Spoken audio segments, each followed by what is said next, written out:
Very good morning students, this is our economics class और आज हम डिस्कस करने वाले हैं सेंट्रल प्रॉब्लम्स ऑफ इकोनॉमी।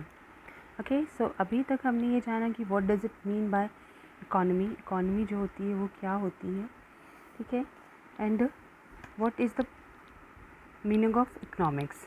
तो obviously it is something related to earning livelihood, earning money, ठीक है। तो इकोनॉमी का जो बेसिक है हमारा, वहाँ पर हम क्या पर स्टडी करते हैं, किसी कंट्री का प्रोडक्शन, कंजम्पशन, वहाँ पर एक्सचेंज किस तरह से हो रहा है, ठीक है, and other related issue that is related to the economic condition of that country, right. तो अभी हम बात कर रहे हैं किसकी, central problem of an economy. जब हमारी इकोनॉमी पूरी की पूरी तरह उन सारे फैक्टर्स पे डिपेंड कर रही है जो कि इकोनॉमिक्स से रिलेटेड है, such as production, consumption, okay, distribution. तो अब यहाँ पर कुछ एक प्रॉब्लम्स होंगी, सब बेसिक प्रॉब्लम जो हर एक तरह की इकोनॉमी में हमें देखने को मिलती है, okay, and those problems are known to be the central problem of economy, okay, क्योंकि उनके ऊपर हमें अपनी इकोनॉमी को अगर हम अच्छे से चलाना चाहते हैं तो उन प्रॉब्लम को हमें कंसिड्रेशन में लेना ही होगा। कुछ इंपॉर्टेंट डिसीजंस लेने होंगे जो कि उन प्रॉब्लम से रिलेटेड होंगे। Okay, so professor Samuelson says कि हमारे पास जो प्रॉब्लम्स हैं they are mainly 3 problems, right. हमारी सेंट्रल प्रॉब्लम्स जो हैं they are mainly 3 problems, what to produce, how to produce and for whom to produce. तो जब हम बात करते हैं व्हाट टू प्रोड्यूस की, okay, when we are talking about that कि what to produce, we must remember that कि हमारी wants जो होती हैं वो unlimited होती हैं। it's a fact, है ना, it's an established fact कि human wants जो हैं वो unlimited है and the resources to satisfy and fulfill these wants are limited, ठीक है। हमारी wants unlimited होती हैं और वो resources जो हमारी wants को satisfy करेंगी वो limited होती हैं, राइट। और साथ ही साथ वो जो रिसोर्सेज हमारे पास हैं उनका अल्टरनेटिव यूज़ किया जा सकता है, ओके। तो यहाँ प्रॉब्लम होती है कि अगर हम अपनी वांट्स को सेटिस्फाई करते हैं तो हमें एक चॉइस मेकिंग करनी होगी, मीन्स हमें चूज़ करना होगा कि हम क्या करें ताकि हमें मैक्सिमम सेटिस्फेक्शन मिले और हमारे जो रिसोर्सेज हैं उनका ऑप्टिमम यूज़ हो सके, ठीक है, सबसे अच्छे तरीके से यूज़ हो सके, ठीक है। तो हमें एज एन इकॉनमी ये डिसाइड करना होता है कि किस तरह की गुड्स जो हैं वो हमारी कंट्री में प्रोड्यूस किए जाने चाहिए और किस तरह के गुड्स नहीं, राइट। तो प्रोडक्शन ऑफ गुड्स में हम किससे प्रायोरिटी दें, इसके लिए हमें कुछ चीज़ों को ध्यान में रखना होता है, जैसे availability of resources, basis of demand, how much to produce and special preference, यानी हमारे पास रिसोर्सेज कितने हैं, हमारी कंट्री के अकॉर्डिंग, हमारी इकोनॉमी के अकॉर्डिंग डिमांड क्या है, ठीक है। इसके अलावा प्रोडक्शन जो है वो किस लेवल पर, यानी कितना ज़्यादा करना है, कुछ स्पेशल प्रेफरेंसेस हमारी होंगी। सपोज़ करिए it is the time of war, तो ऑब्वियसली हमें आर्म्स एंड एम्यूनेशन जो है वो प्रोड्यूस करना ही होगा। जनरल टाइम है, अगर कोई ड्रॉट है तो हमारा प्रोडक्शन जो होगा वो इस चीज़ पर डिपेंड करेगा कि हमारे जो ड्रॉट वाले एरिया है वहाँ पर हम फूड सप्लाई कर सकें, ओके। तो हमारी बेसिक कंसिडरेशन होंगी कि रिसोर्सेज हमारे पास कितने हैं, हमारी बेसिक डिमांड क्या है, कितना प्रोड्यूस करने की ज़रूरत है, और कुछ एक स्पेशल कंडीशन, स्पेशल प्रेफरेंसेस भी हो सकते हैं, राइट। तो कभी भी हमारी कंट्री के अंदर जो प्रोडक्शन होता है वो 2 तरह का होता है, एक होता है प्रोडक्शन ऑफ कंज्यूमर गुड्स, ठीक है, and next is the production of capital goods, ठीक है। तो कंज्यूमर गुड्स को हम प्रोड्यूस करते हैं और कैपिटल गुड्स को प्रोड्यूस करते हैं, ठीक है। तो कंज्यूमर गुड्स जो हमारी कंज्यूमर की ज़रूरतों के लिए होता है एंड प्रोड्यूसर गुड्स या कैपिटल गुड्स जो हमारी कैपिटल फॉर्मेशन के लिए हेल्पफुल होता है, ठीक है, यानी इंडस्ट्रीज़ के लिए हेल्पफुल होता है। तो अगर हम एक तरह के गुड्स को प्रोड्यूस कर रहे हैं, ठीक है, तो इसका मतलब कि हम दूसरी तरह के जो भी प्रोडक्ट हैं या जो गुड्स हैं उनको हम निगलेक्ट कर रहे हैं, राइट। तो हमारी सेंट्रल प्रॉब्लम यही है इकोनॉमी की कि हम कैसे डिसाइड करें कि किस तरह का गुड, कंज्यूमर गुड हमें प्रोड्यूस करना है या फिर कैपिटल गुड्स को जो है वो प्रोड्यूस करना है, ठीक है। तो इसको ध्यान में रखते हुए अपनी अपनी कंट्री के अकॉर्डिंग हम डिसाइड करते हैं कि हमें क्या प्रोड्यूस करना है, राइट। इसके अलावा अगर आप सेंट्रल प्रॉब्लम को बहुत अच्छे से समझना चाहते हैं तो you must know the opportunity cost, जो हम आगे पढ़ने वाले हैं। You should also know about the production possibility curve, और इसे ही हम प्रोडक्शन पॉसिबिलिटी फ्रंटियर भी कहते हैं या फिर production possibility line transformation curve. ये हमें वो सेट्स बताती हैं कि अगर हम दोनों तरह के गुड्स को, यानी consumer goods as well as capital goods को प्रोड्यूस कर रहे हैं तो किस तरह के सेट्स जो हैं वो बनाए जा सकते हैं। Okay, so this was our first problem. The second central problem is how to produce. जो भी चीज़ें हम प्रोड्यूस करते हैं उनके हमारे दो तरीके हो सकते हैं, राइट। वो तरीके होंगे सिलेक्शन ऑफ टेक्निक्स को लेकर के, जो कि प्रोडक्शन के लिए हम करने वाले हैं, ठीक है, यूज़ करने वाले हैं। तो हमें ये डिसाइड करना होता है कि क्या हम लेबर इंटेंसिव टेक्निक को यूज़ करें या फिर कैपिटल इंटेंसिव टेक्निक को, यानी हम लेबर की थ्रू जिसमें ज़्यादा वर्क होना है उस टेक्निक को लें, या जहाँ पर हम मशीनरी का यूज़ कर रहे हैं ज़्यादा उस टेक्निक का यूज़ करें, क्योंकि दोनों ही टेक्निक्स के अपने मेरिट्स हैं और अपने ही डिमेरिट्स भी हैं, राइट। तो अगर हम चाहते हैं कि बहुत लार्ज स्केल पर हम प्रोड्यूस करें तो हमें कैपिटल इंटेंसिव टेक्निक्स का यूज़ करना होगा, राइट। और स्मॉल, और अगर हम चाहते हैं कि वो एम्प्लॉयमेंट जनरेटिंग हमारी टेक्निक हो तो हमें वहाँ पर फिर हैंडीक्राफ्ट एंड ऐसी जगहों से प्रोडक्शन लेना होगा जहाँ पर ज़्यादा से ज़्यादा लेबर का यूज़ किया जाएगा, ठीक है। तो अगर हम मशीन्स का यूज़ करेंगे तो हमारी quality of production and quantity of production दोनों ही बढ़ेंगे, लेकिन प्रॉब्लम ऑफ अनएम्प्लॉयमेंट यहाँ पर आकर के खड़ी हो जाएगी, ठीक है। तो अगर हम लेबर इंटेंसिव लेंगे तो अनएम्प्लॉयमेंट की प्रॉब्लम तो ख़त्म हो जाएगी, लेकिन प्रोडक्शन की जो क्वांटिटी होगी वो काफ़ी कम होगी, राइट।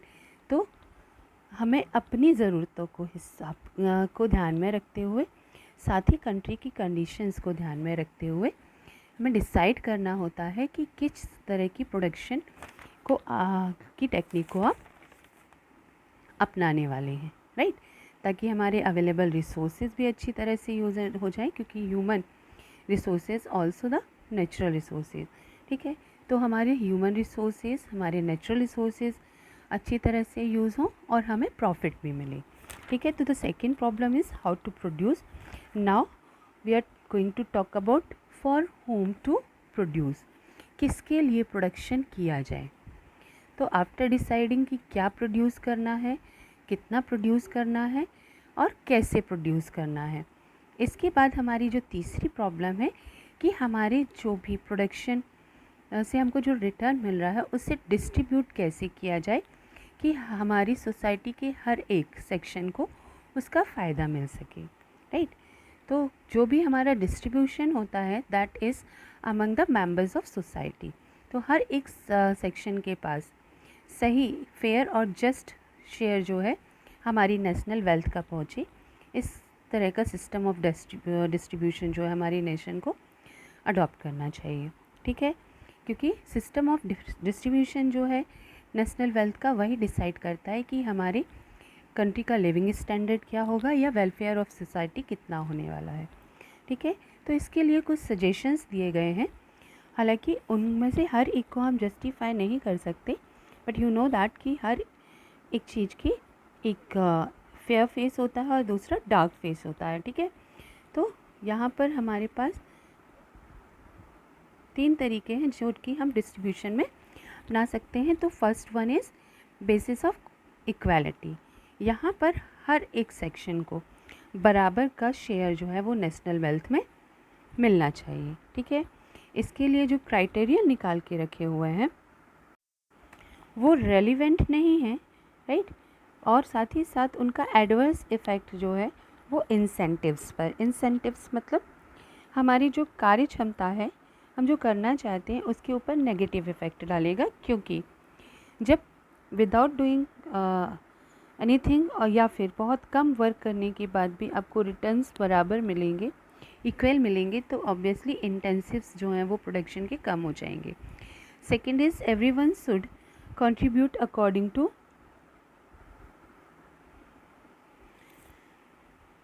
His needs. सो ये क्राइटेरिया जो डिस्ट्रीब्यूशन का है, ये ऑफकोर्स फेयर तो है, बट ये अगेन रेलिवेंट नहीं है, फिजिबल नहीं है, राइट? क्योंकि हम कैसे डिसाइड करेंगे किसके अंदर क्या एबिलिटी है और उनकी नीड्स क्या है। थर्ड इज़ दैट कि every section of society must get a share in proportion to its contribution in the national production. So ये आई थिंक ये ज़्यादा जस्ट एंड फेयर है। ओके, तो यहाँ पे क्या है कि उतना ही उन्हें रिटर्न मिले, नेशनल वेल्थ का उतना ही पार्ट मिले जितना कि उन्होंने कंट्रीब्यूशन दिया हुआ है। तो इस तरह का क्राइटेरिया जो है वो कैपिटलिस्ट सिस्टम में यूज़ किया जाता है और काफ़ी जस्ट फील होता है, क्योंकि जो जितना वर्क कर रहा है, इनपुट दे रहा है, उतना ही उसको आउटपुट मिल रहा है। But the problem is that कि इससे इनइक्वालिटी जो है वो सोसाइटी में बढ़ती है, राइट? तो डिस्ट्रीब्यूशन जो होगा हमारी वेल्थ का, वो यहाँ पर अनइक्वल होगा। तो यहाँ पर क्या बढ़ने वाला है, इनइक्वालिटी जो है आपको देखने को मिलेगी, राइट? तो ये प्रॉब्लम ऑफ डिस्ट्रीब्यूशन जो है, it's also a very serious problem before the economist, जिसके लिए जिसका सॉल्यूशन निकालना काफ़ी मुश्किल चीज़ है। However various techniques are used to decide that कि फॉर होम टू प्रोड्यूस, और जो हमारा डिस्ट्रीब्यूशन है वो किस तरह से किया जाए। Okay, next is the production possibility curve.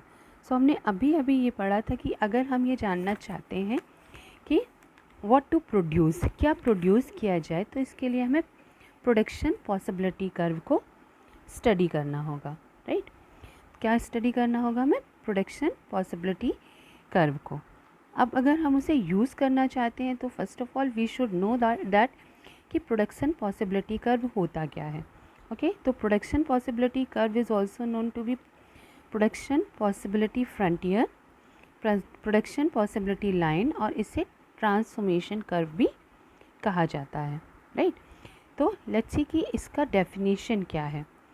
तो प्रोडक्शन पॉसिबिलिटी कर्व जो है वो वेरियस अल्टरनेटिव प्रोडक्शन पॉसिबिलिटीज़ बताता है, जबकि हमारी रिसोर्सेज लिमिटेड हमारे पास हैं और हमें पता है कि टेक्निक्स ऑफ प्रोडक्शन क्या है, ठीक है? इट मीन्स जब हमारे पास रिसोर्सेज हैं, जब हमें पता है कि हमें किस टेक्निक का यूज़ करना है, उसके बाद में हमें कौन सी चीज़ किस तरह से कितनी प्रोड्यूस हम कर सकते हैं, ये हम प्रोडक्शन पॉसिबिलिटी कर्व के थ्रू पता करते हैं, right?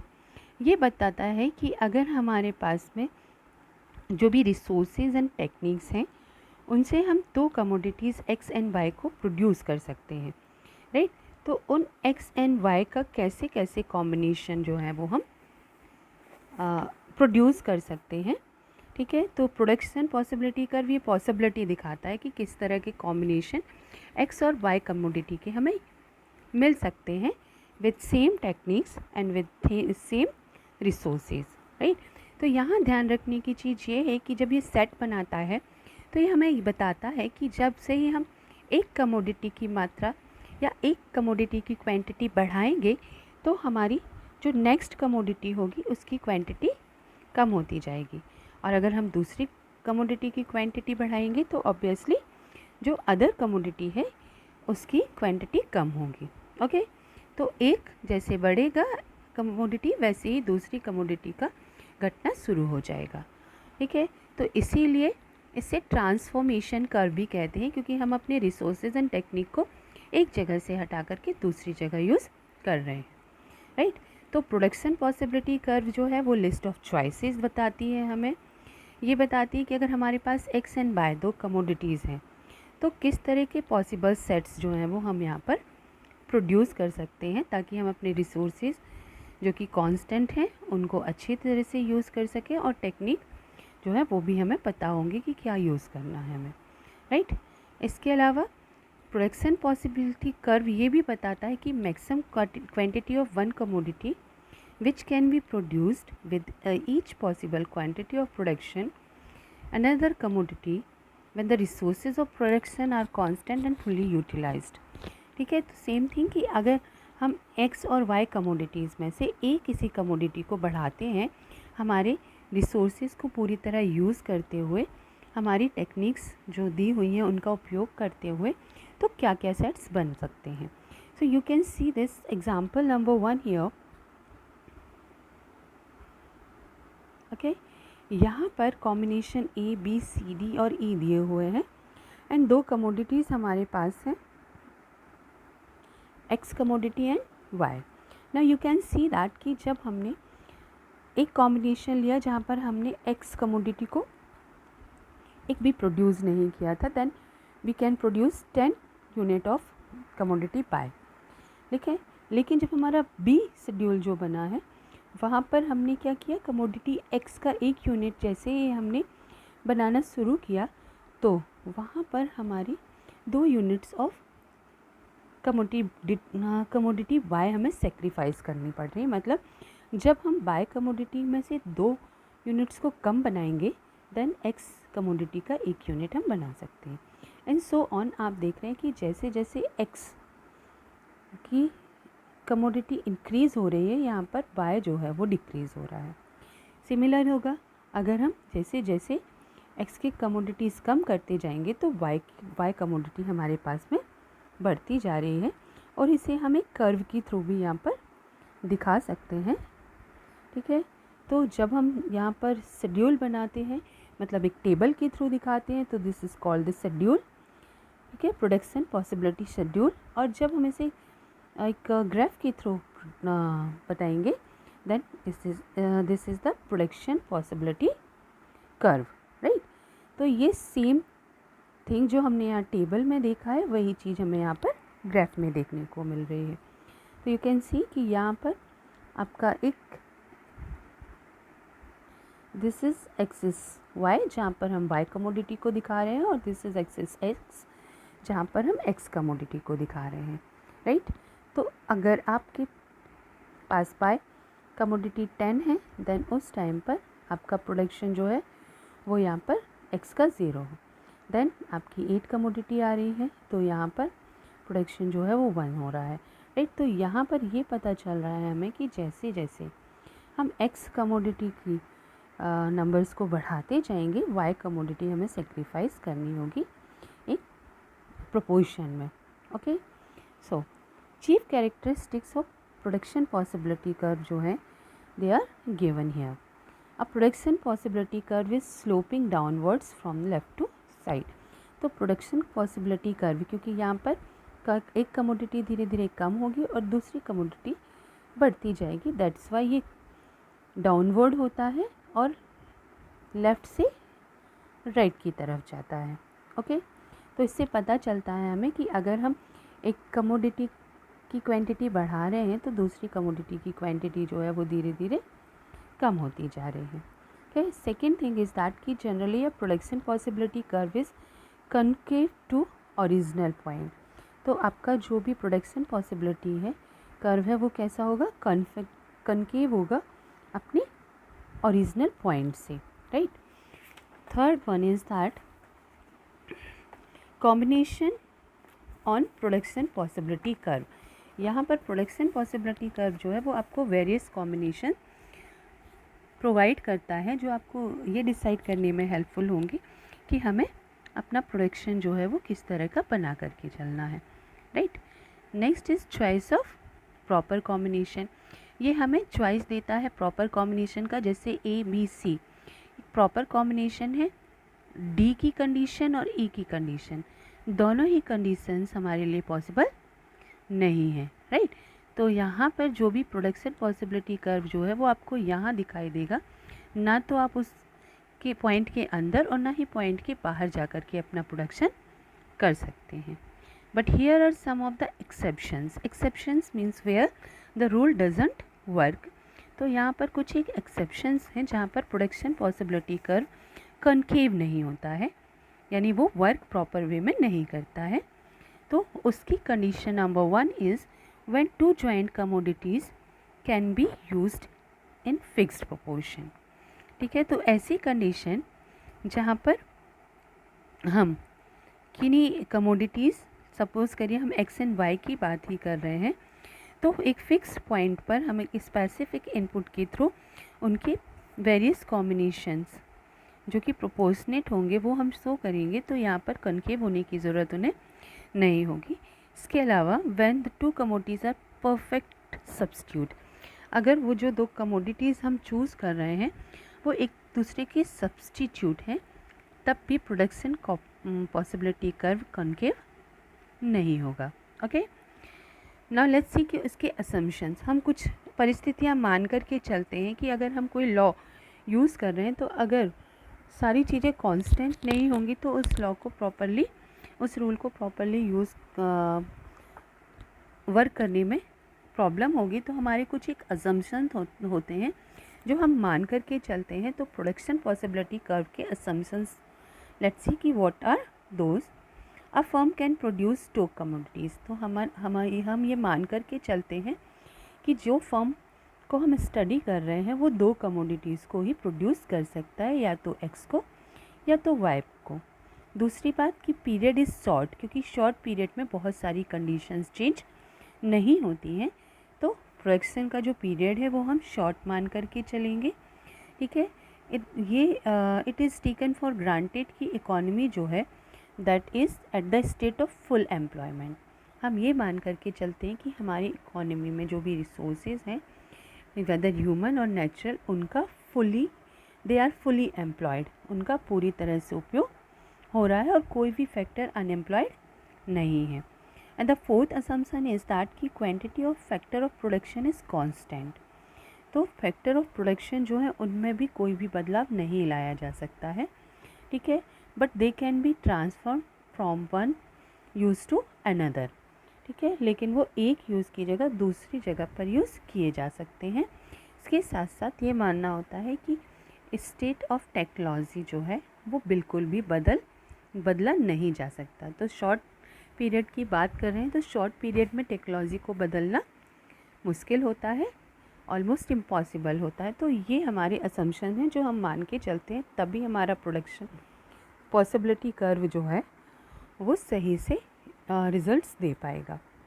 Okay, now here you can see the explanation with the help of example. तो same X and Y commodity का हमें यहाँ पर स्टडी करना है।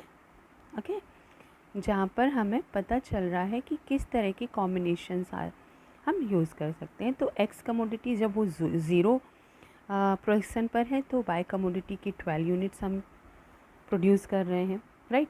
उसके बाद जैसे ही हमने एक बाई कमोडिटी का एक यूनिट कम किया, हम एक्स कमोडिटी का एक यूनिट जो वो प्रोड्यूस कर पा रहे हैं।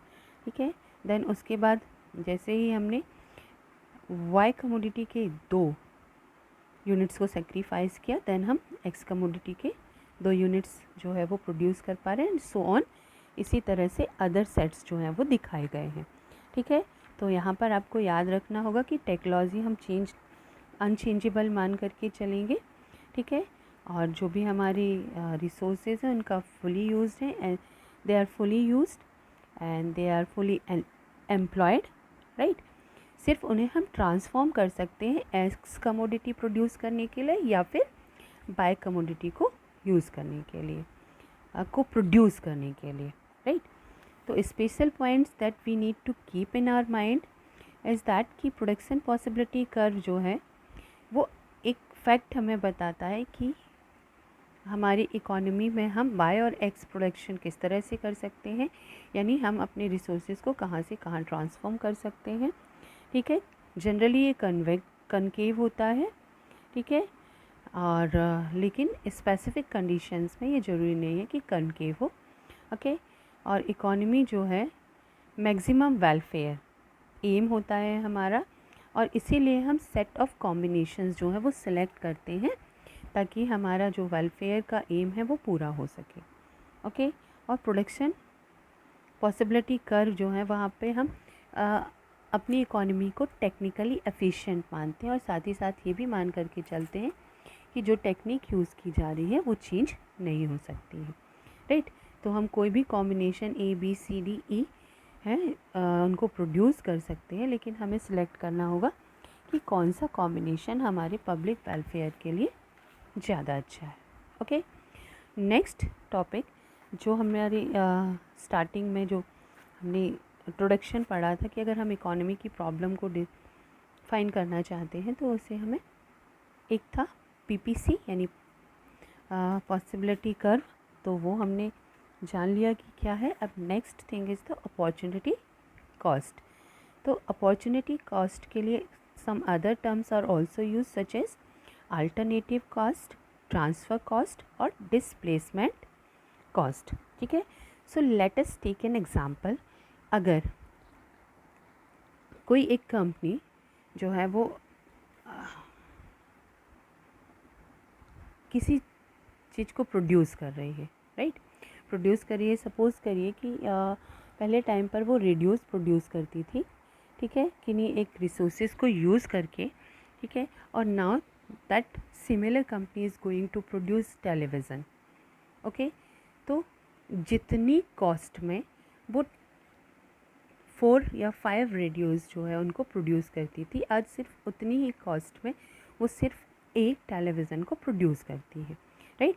तो opportunity cost of that television is equal to 5 radios. ठीक है, ओके, तो अपॉर्चुनिटी कॉस्ट वो कॉस्ट होती है जो एक चीज़ के लिए हम, जब हमारे पास 2 ऑप्शन होते हैं तो उनमें से हम एक चूज़ करते हैं और जो हमने चूज़ किया है उसके अलावा जिसे हमने छोड़ दिया है उसकी वैल्यू के बराबर ही हमारी जो नई हमारी चॉइस है उसकी वैल्यू उसके बराबर ही होगी। तो that is the opportunity cost. क्योंकि अगर वो टेलीविज़न नहीं बना रहे होते एक, तो उसकी जगह 5 रेडियोस जो है उनको प्रोड्यूस किया जा सकता है था।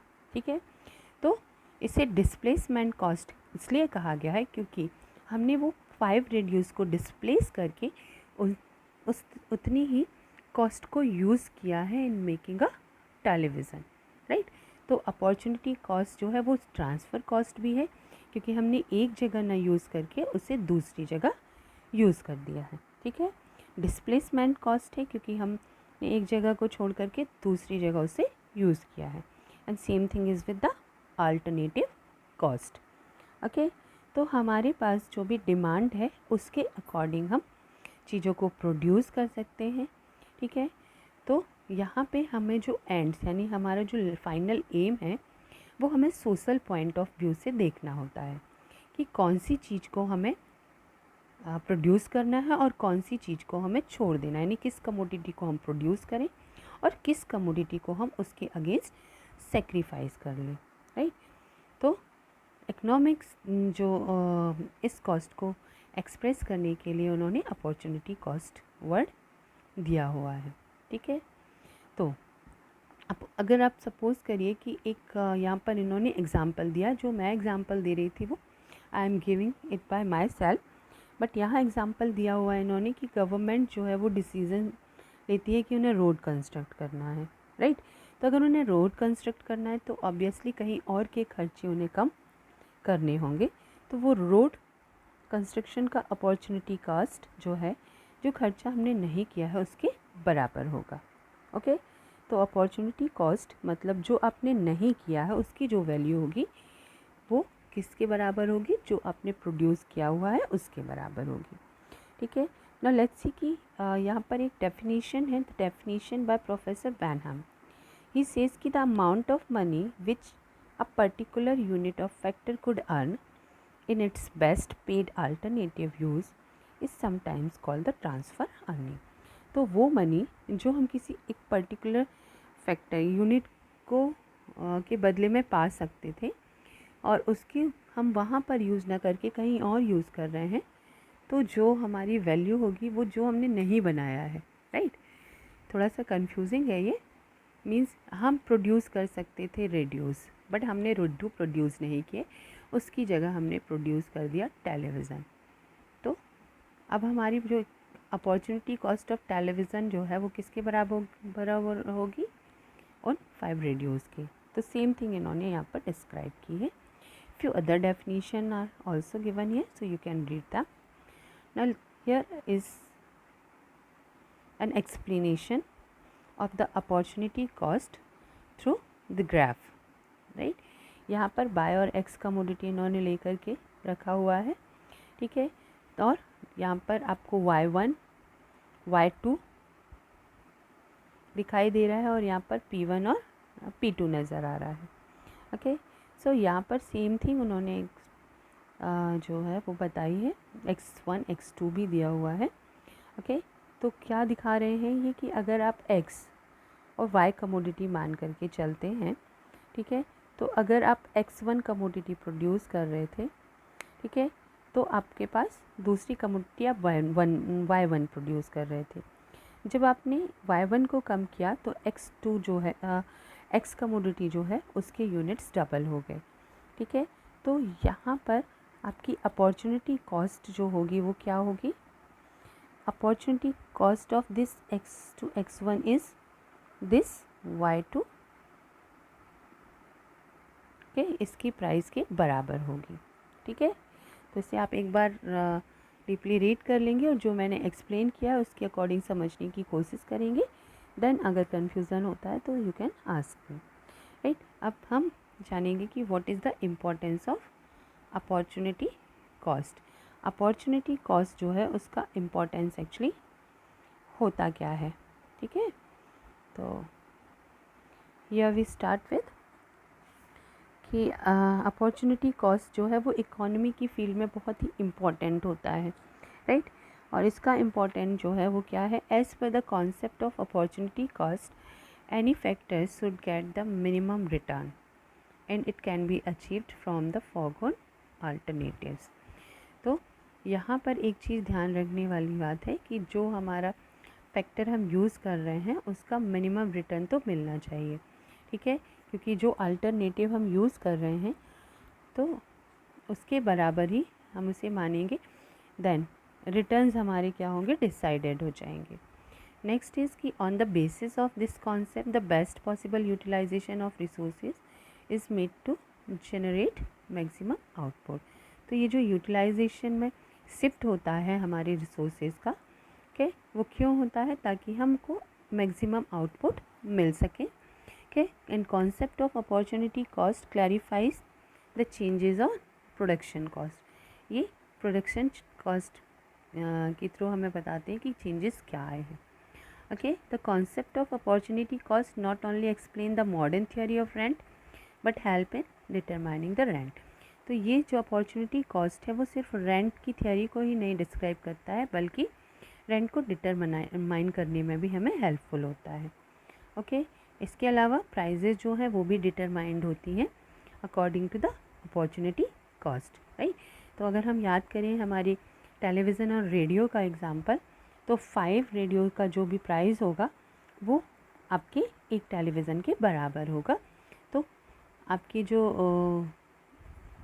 प्राइजेज़ डिसाइड करनी होती हैं उसके लिए भी अपॉर्चुनिटी कॉस्ट हमें हेल्प करती है, राइट। नाउ लेट्स सी कि there are some opportunity cost के जो है लिमिटेशंस भी हैं, तो हम उन्हें भी रीड करेंगे। Factors are not always dynamic, ठीक है। तो अपॉर्चुनिटी कॉस्ट जो है वो बेस्ड होती है इस असम्पशन पे कि हमारे फैक्टर्स जो है वो क्या है, डायनामिक है, राइट, वो स्टिल नहीं है। तो तभी हमारे फैक्टर्स जो हैं वो उनको ट्रांसफ़र किया जा सकता है from one enterprise to other enterprise, यानी एक जगह से हम दूसरी जगह उन्हें तभी ट्रांसफ़र कर सकते हैं जबकि वो डायनामिक होंगे, लेकिन ऐसा ज़रूरी नहीं है। प्रैक्टिकल एरियाज़ में अगर हम प्रैक्टिकली देखें तो कुछ फैक्टर ऐसे हैं जो कि अपने ओरिजिनल ऑक्यूपेशन को छोड़कर के किसी और जगह पर यूज़ नहीं किए जा सकते हैं, okay. Not applicable for specialized factor. Obviously अगर फैक्टर स्पेशलाइज्ड हैं तो उनकी अपॉर्चुनिटी कॉस्ट जो है वो ज़ीरो हो जाएगी क्योंकि उनका यूज़ दूसरी जगह नहीं किया जा सकेगा। All the units of factor of production are not equal. साथ ही साथ हमारे जो यूनिट ऑफ फैक्टर्स हैं वो बराबर हो ऐसा ज़रूरी नहीं है। तो इस तरह से अपॉर्चुनिटी कॉस्ट को जनरेट करना हमारे लिए, उसे डिसाइड करना डिफ़िकल्ट हो जाता है। Okay, next is false assumption of perfect competition. तो यहाँ पे जब हम अपॉर्चुनिटी कॉस्ट निकालते हैं तो हमारा असम्पशन होता है कि परफेक्ट कंपटीशन होगा। परफेक्ट कंपटीशन आप आगे रीड करेंगे, फिर भी मैं आपको बता देती हूँ कि परफेक्ट कंपटीशन जहाँ पर बायर एंड सेलर्स जो हैं उनको हर एक चीज़ के बारे में परफेक्ट जो है इंफॉर्मेशन होती है। तो परफेक्ट कंपटीशन जो है वो आपको प्रैक्टिकल लाइफ में देखने के लिए नहीं मिलता है। तो दैट्स वाई आपका अपॉर्चुनिटी कॉस्ट को डिसाइड करना जो होगा वो डिफ़िकल्ट होगा। ओके, तो ये थे वो तरीके जिससे हम हमारी सेंट्रल प्रॉब्लम्स की सॉल्यूशन को फाइंड आउट करते हैं।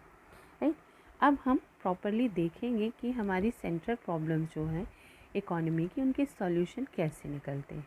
ओके, तो अभी तो हमने वो मेथड देखी जिससे सॉल्यूशन किए जा सकते हैं। अब निकाला कैसा जाएगा उन प्रॉब्लम का सॉल्यूशन, ये हम देखेंगे। So solution of central problem in capitalist economic system. तो कैपिटलिस्ट इकोनॉमिक सिस्टम जो है वहाँ अगर हमें इन प्रॉब्लम्स का सॉल्यूशन, कौन सी problems, what to produce, how to produce and for whom to produce, उनको निकालना है, तो हमें कुछ एक चीज़ें ध्यान में रखनी होंगी, क्योंकि यहाँ पर मेन फोर्सेस होती हैं demand and supply. Capitalist economy की हम बात कर रहे हैं, तो कैपिटलिस्ट इकोनॉमी जो होती है वो प्रॉफिट बेस्ड होती है, मार्केट इकोनॉमी होती है। तो यहाँ पर demand and supply plays a vital role. Okay, तो प्राइस मैकेनिज़्म यहाँ पर बहुत ही इम्पॉर्टेंट होता है। तो वहाँ पर सॉल्यूशन हम कैसे देखेंगे, तो first we should see role in the nature of production, what and how much to produce. तो आपकी जो कैपिटलिस्ट इकोनॉमी है वहाँ पर उसे हमेशा एक प्रॉब्लम को फेस करना होता है जहाँ पर अनलिमिटेड एंड्स और लिमिटेड मीन्स। हालांकि ये हर एक इकोनॉमी के साथ में होता है, ठीक है, कि हमारे पास रिसोर्सेज जो हैं वो कम होंगे और हमारी वांट्स जो होंगी वो अनलिमिटेड होंगी। तो हमें चॉइस मेकिंग करनी होगी, हमारी अनलिमिटेड वांट्स के बीच हमें चूज़ करना होगा कि हमारी कौन सी वांट्स जो हैं वो ज़्यादा ज़रूरी है, उन्हें कौन सी वांट्स को हमें प्रायोरिटी बेस पर ख़त्म करना है पहले। ओके, और कैपिटलिस्ट इकोनॉमी में जो भी कंज्यूमर होता है वो सवरेन होता है, वही सबसे ज़्यादा पावरफुल होता है। तो प्रोड्यूसर को डिसाइड करना होता है कि प्रोडक्शन किसके अकॉर्डिंग करे, कंज्यूमर जो चाहता है उसके अकॉर्डिंग ही प्रोडक्शन किया जाए। ओके, तो यहाँ पर जो भी प्रायोरिटी होगी वो बेस होगी कंज्यूमर की नीड के ऊपर। साथ ही साथ प्राइस जो है यहाँ पर वो भी एक बहुत ही इम्पॉर्टेंट फैक्टर होगा। ठीक है, तो प्रोड्यूसर्स वही प्रोड्यूस करना चाहेंगे जिसकी डिमांड बहुत ज़्यादा है, ताकि उनको प्रॉफिट ज़्यादा से ज़्यादा मिल सके। ठीक है, तो it is advisable for the producer not to imply the factor of production in the production of those commodities which are not wanted by the consumer, क्योंकि कंज्यूमर यहाँ पे मोस्ट इम्पॉर्टेंट होता है, डोमिनेटिंग होता है। इसीलिए हमें जो भी प्रोडक्शन करना है वो according to the need of consumer, जिनकी उनको ज़रूरत नहीं है उनका प्रोडक्शन नहीं किया जाएगा। ठीक है, role of technique of production in how to produce का आंसर हमें कैसे मिलेगा, तो जो भी एफिशिएंट प्रोड्यूसर होता है उसका मेन मोटिव होता है कि उसका प्रॉफिट जो है वो ज़्यादा से ज़्यादा हो। ओके, तो इसके लिए भी वो अपनी कॉस्ट ऑफ प्रोडक्शन को कम से कम रखना चाहता है और ऐसी टेक्निक्स को यूज़ करना चाहता है जो कि उसे चीपर मिले, यानी उसको ज़्यादा खर्च ना करना पड़े बट रिटर्न जो है उसे ज़्यादा मिले। ठीक है, तो इसके लिए वो अपनी कॉस्ट ऑफ प्रोडक्शन को ध्यान में रखते हुए और अपने प्रॉफिट को ध्यान में रखते हुए कैपिटल इंटेंसिव या फिर लेबर इंटेंसिव टेक्निक्स को यूज़ करता है। राइट, तो सेकंड क्वेश्चन जो है उसका आंसर हमें यहाँ पर मिल जाता है, क्योंकि हम प्रोड्यूसर के फेस से जब देखेंगे तो प्रॉफिट ज़्यादा से ज़्यादा मिले और खर्च जो है वो सबसे कम करना पड़े। ठीक है, तो लेबर इंटेंसिव टेक्निक्स जो है उनको कम यूज़ किया जाएगा, क्योंकि लेबर इंटेंसिव टेक्निक जो होती है वहाँ पर आपको आपका जो प्रोडक्शन का कॉस्ट है वो ज़्यादा होगा। ठीक है, तो capital is cheaper than labour and that's why अगर हम कैपिटलिस्ट इकॉनमी में देखेंगे तो वहाँ पर इंडस्ट्रियलाइजेशन हायर ही होता है, क्योंकि वहाँ पर कैपिटल इंटेंसिव टेक्निक जो है वो प्रोडक्शन की यूज़ की जाती है।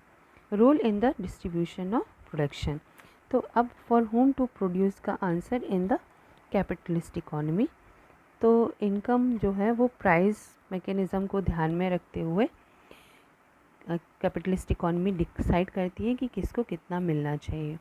ओके, तो डिस्ट्रीब्यूशन ऑफ इनकम और distribution of goods both are interdependent, यानी एक दूसरे पर वो डिपेंडेंट होते हैं। राइट, तो there works a circular flow of money in the economy which price mechanism, तो जब हम इकॉनमी की बात करें तो इकॉनमी में जो भी मनी होता है या जो भी हमारी नेशनल वेल्थ होती है वो सर्कुलेट होती रहती है, यानी एक फैक्टर से दूसरे फैक्टर के पास में पहुंचती है और दूसरे फैक्टर से अनदर फैक्टर, और वापस वो जहाँ से चलती है वहाँ पर ही वापस आ जाती है। ओके, तो amount spend by consumer in purchasing the commodity constitute his cost of living which become the income of seller. तो हम एक चीज़ समझ सकते हैं कि जैसे जब हम किसी एक कमोडिटी को प्रोड्यूस करते हैं, उसे मार्केट में लाया जाता है तो उसे कंज्यूमर ख़रीदता है, और जब कंज्यूमर उसके लिए मनी पे करता है तो वो मनी जो है वो वेरियस फैक्टर ऑफ प्रोडक्शन के बीच में जो है वो डिस्ट्रीब्यूट कर दिया जाता है।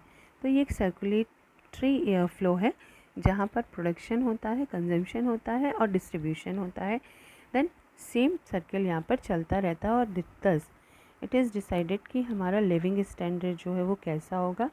इनकम उतनी ही ज़्यादा होगी जितना कि प्राइस हायर होगा, प्राइस उतना ही हायर होगा जितना कि लोगों के पास इनकम होगी। ओके, नाउ अभी तो हम ये बात कर रहे थे किसकी, सोशलिस्ट इकॉनमी की, कि अगर कैपिटलिस्ट इकॉनमी है तो इन तीनों क्वेश्चन के आंसर्स हमें कैसे मिलेंगे। नेक्स्ट जो है हमारा central problem in socialist economy. Okay, तो कंट्रोल की जो हमारा type of economy according on the basis of control, तो इसमें हमने 3 तरह की इकॉनमी पढ़ी है, एक कैपिटलिस्ट, दूसरा सोशलिस्ट और तीसरा mixed.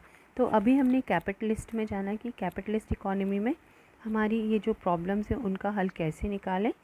Next is socialist economy अगर है तो वहाँ पर इन प्रॉब्लम्स का हल कैसे निकाला जाएगा।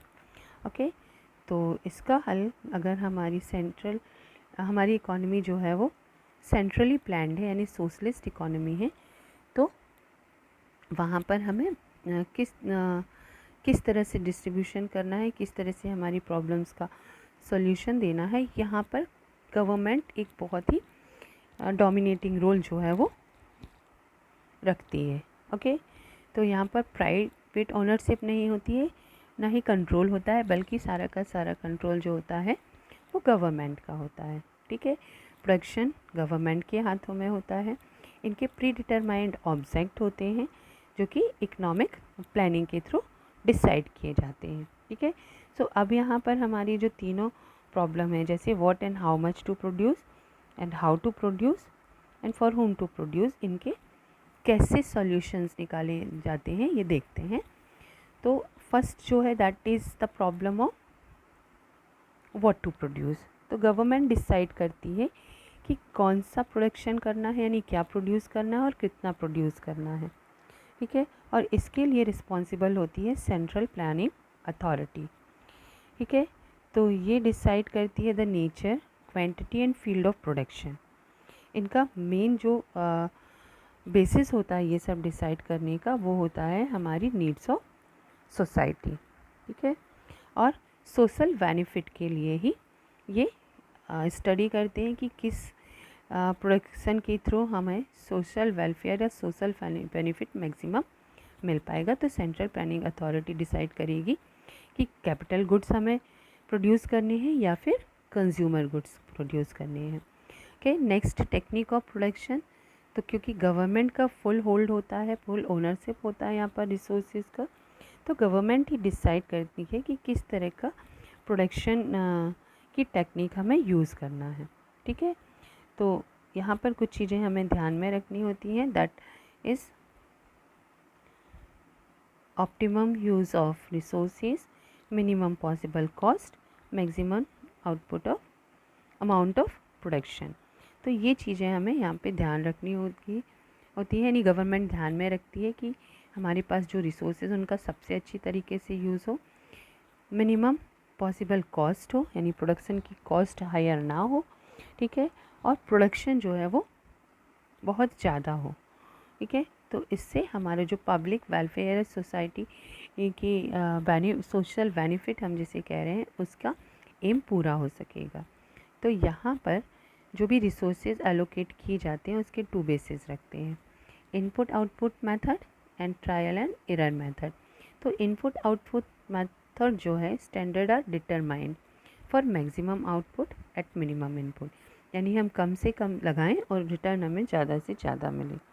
दूसरी जो मेथड है that is error and trial method.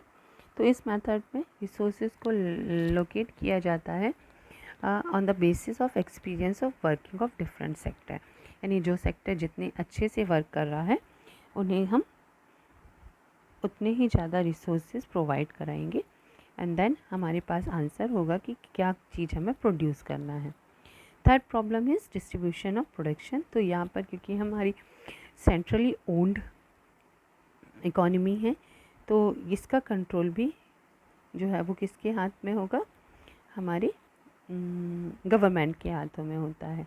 ठीक है, तो क्योंकि यहाँ पर स्टेट का कंट्रोल है, ओनरशिप भी रिसोर्सेज का हमारी कंट्री की जो भी गवर्नमेंट होगी उसके हाथों में ही होगी। ठीक है, तो there is no place for unearned income in socialist economy. Unearned income जैसी कोई भी कंडीशन यहाँ पर नहीं होती है। ठीक है, तो जब policy of distribution of production हम डिसाइड करते हैं तो वेलफेयर ऑफ सोसाइटी यहाँ पर मेन कंसिडरेशन होता है, सोशल जस्टिस मिले, लोगों की जो लोगों का ह्यूमन रिसोर्सेज का जो यूज़ है वो वेल एफिशिएंटली हो सके। इसके अलावा गवर्नमेंट यहाँ पर इन्वॉल्वमेंट बहुत ज़्यादा होता है, तो वेजेस एंड अदर थिंग्स जो हैं वो प्री डिटरमाइंड होती हैं बाय द गवर्नमेंट। तो कहाँ पर कितना किसको देना है, यानी किसको क्या डिस्ट्रीब्यूट करना है, ये हमारी गवर्नमेंट ही डिसाइड करती है।